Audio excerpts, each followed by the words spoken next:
सेवा करने आ रहा हूँ।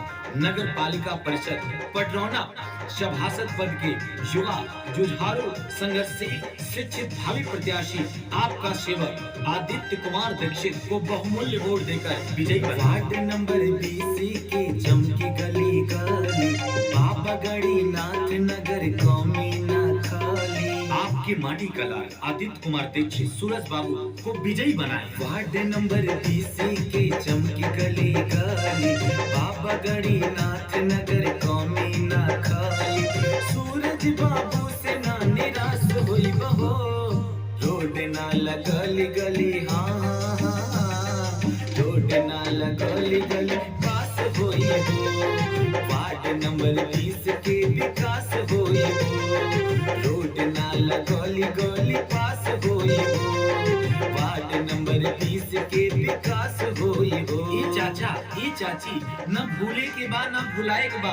और एक बार सभासद पद के भावी प्रत्याशी युवा नेता आदित्य कुमार दीक्षित उर्फ सूरज बाबू के अपन बहुमूल्य वोट देकर भारी वोट देके विजयी बनावे के बा। फंड सब टाइम पे मिली हो, खुशियाँ के फूल रोज खिली हो। राजनीति नहीं सेवा करने आ रहा हूँ, आपका अपना लाल सूरज बाबू। फंड सब टाइम पे मिली हो, खुशियाँ के फूल रोज खिली हो।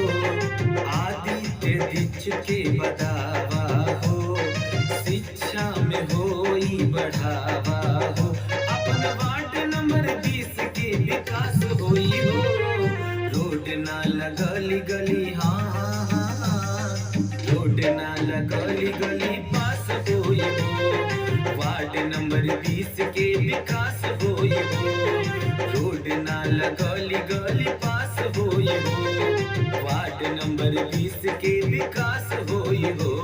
गरीबों का मसीहा सूरज बाबू को अपना बहुमूल्य वोट देकर विजयी बनाए और फिर विकास कराए। आपका अपना सेवक आदित्य कुमार दीक्षित उर्फ सूरज बाबू को भारी वोट देकर विजयी बनाए।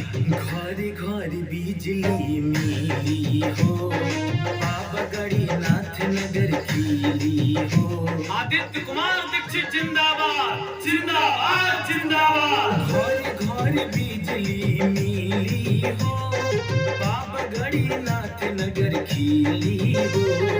इनका से नीम के बनेता हो, हमें गरीबवन के बेटा हो।